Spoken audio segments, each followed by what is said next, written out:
a soul-crushing 3-hour-long German video course that someone covers just A1 that you will probably binge watch while spamming flashcard notes for half an hour, thinking, oh, I'll just remember that. It sounds easy, right? Then a week later, your brain feels like a blob and you feel like a goldfish with a clown face. Wrong. Boring and passively watching stuff equals to zero learning.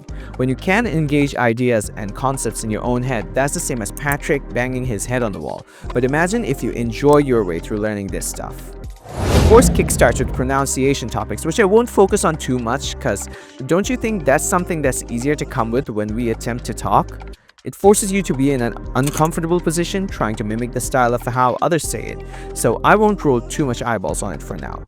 There's so many 2 to 3 letter combos which seem to be the ending of words. Nug, gun, nuk, kun, puff, puh, sh. And there goes my V-card of making a fool out of myself on YouTube.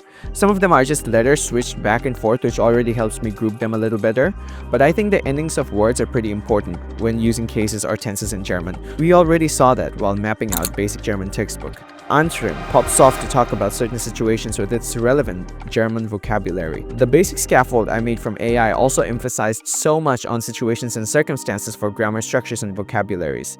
So does this course. The basic German grammar and textbook from my last video didn't have that. Because that's just a grammar and workbook, right? It's not supposed to. But this is about to get so interesting when you see me mix, match, and combine all of our learning to tackle combinations of these situations. Subscribe and press the bell icon for all that fun. How are you going to talk to someone about multicolor chameleon scales from the lakes of Jupiter without knowing how to greet them? But you don't also want to make people feel creeped out with formal greetings and farewells either, do you? So scribble these down to simplicity as just hi and bye and everything in between from formal to informal, sugar and spice and everything nice. In it, buttercup, blossom, and bubbles. The point of discussion hops right back to what alphabets are and how they sound and for what reason. No chocolate fudging clue, however. Now I'm gonna learn A to Z once again, which isn't really productive, but imagine if I do get good at this someday, it would be so embarrassing if I didn't know how even the alphabets sound. A to Z. Here we go, maybe just in smaller fonts. Next up, these two questions seem pretty constant and I don't know why. They might be irrelevant, but not now. Let's just think we need and put them as situational cues, and if our hypothesis turns out to be wrong, off to the trash can they go. Was macht and was macht sie? Probably some simple he-she stuff, but bear with me here. The waterfall of discussion jumps again, all the way down to subject pronouns this time. We already mapped out and potentially theorized so much of grammar in Baguette Garden Treehouse that whenever something's grammar related comes up now, we can compare and contrast theories from these amazing mappings together now. Doing that effectively is pretty high level effort and learning, I believe, and all of that content will come in soon. There's tense conjugations, even though I'm not entirely sure what petals of what flowers these are, but we'll figure it out eventually. There's no verb, but I feel like it's pretty inevitable, so I'm just going to have this relation and see how wrong we are ultimately, cause you can never go without verbs. Back to more circumstantial stuff, more precisely questions and answers, and I'm going to make this a huge cue, cause being able to ask and answer feels like a huge part of getting started with back and forth German. You can get feedback, interact, and actually listen and connect with people. Being able to endlessly blabber about Powerpuff Girls is really important too, but nobody's gonna listen to you unless you're gonna make them feel heard. Just like that, bring in different moods and then how, where, and what, because these can help you get information about so much and are pretty fundamental, and you'd be able to form them so much with these and vocabs. Don't you think that? And yes, we will bring everything together, I promise. But also the other parameter is important with these is time, because all of this in combination would cover a wide range of conversations to start with. Right after that, we're brushing up on word orders, which was momentous in Bandana Garden Turtle Priming 2.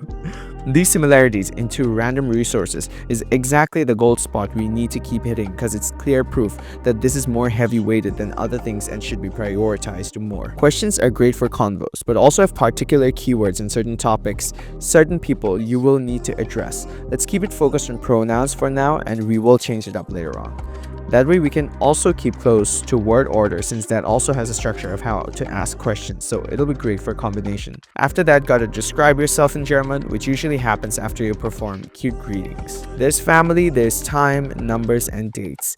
Things kind of fall directly into certain places or just in between, which is perfect.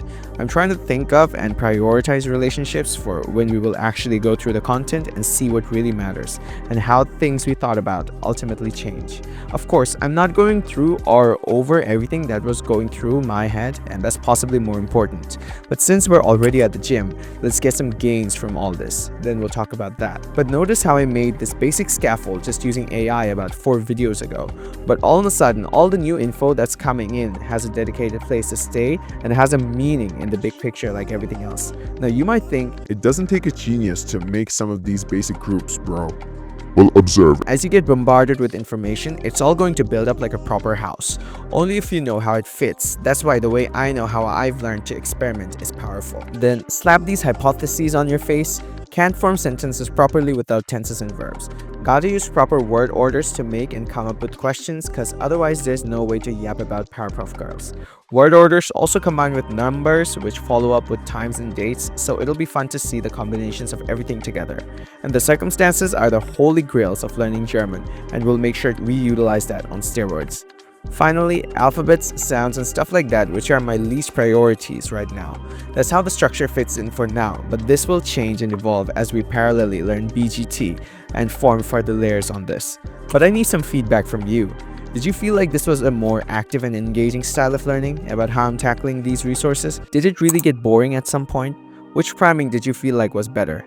And please remember that you don't have to follow any of this just how I am. You can make your own scaffolding as you see fit and more relevant, maybe with an analogy or maybe in some other way which you feel is more easier to remember in your brain. That's what will create true learning. All this is intriguing, but will it be fruitful? Guess we'll find out.